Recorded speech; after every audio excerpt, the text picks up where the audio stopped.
একদিন এক ছোট্ট শহরে ইমরান, রিহান, সাদমান আর মিনহাজ নামের 4 বন্ধু ছিল। তাদের মধ্যে সবচেয়ে আলাদা ছিল ইমরান। সে ছিল খুব অনেস্ট, মানে সবসময় সত্যি কথা বলত এবং কোনো ভুল কাজ করত না। তার এই গুণটার জন্য তার বন্ধুরা তাকে খুব ভালোবাসত। একদিন তাদের স্কুলের খেলার মাঠে একটা ক্রিকেট ম্যাচ হচ্ছিল। ইমরান খুব ভালো ব্যাট করছিল। হঠাৎ একটা বল তার ব্যাটের কানায় লেগে সোজা ফিল্ডারের হাতে জমা পড়ল। আম্পায়ার আউট না দিলেও ইমরান সঙ্গে সঙ্গে বলল, আমি আউট। তার বন্ধুরা প্রথমে একটু অবাক হল, কারণ ইমরান যদি আরও কিছুক্ষণ ব্যাট করত হয়তো তাদের দল জিতেও যেতে পারত। রিহান এগিয়ে এসে বলল, আরে যার, আম্পায়ার তো আউট দেয়নি, তুই কেন নিজেকে আউট বলছিস?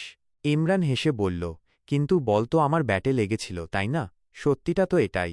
সাদমান বলল, কিন্তু এটা তো ফেয়ার নয়, সবাই তো চায় তাদের দল জিতুক। ইমরান বলল, হ্যাঁ, তবে জেতার জন্য মিথ্যার আশ্রয় নেওয়া ঠিক না। সততাই আমাদের আসল শক্তি। মিনহাজ মাথা নেড়ে বলল, তুই ঠিক বলছিস ইমরান, তোর সততা দেখে আমার খুব ভালো লাগছে। শুধু খেলার মাঠেই নয়, ইমরানের সততা সবখানে দেখা যেত। একদিন তাদের ক্লাসের একজন বন্ধুর নতুন পেন্সিল হারিয়ে গিয়েছিল।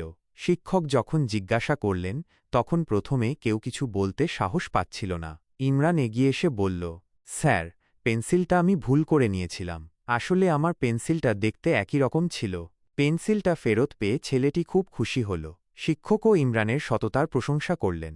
এভাবেই ছোট ছোট অনেক ঘটনায় ইমরানের সততা প্রকাশ পেত। সে কখনো মিথ্যা বলত না, কারো সাথে খারাপ ব্যবহার করত না এবং সবসময় ন্যায়ের পক্ষে থাকত। তার এই গুণগুলোর জন্য রিহান, সাদমান আর মিনহাজ তো বটেই, তাদের স্কুলের শিক্ষক এবং শহরের অনেকেই তাকে খুব ভালোবাসত এবং সম্মান করত।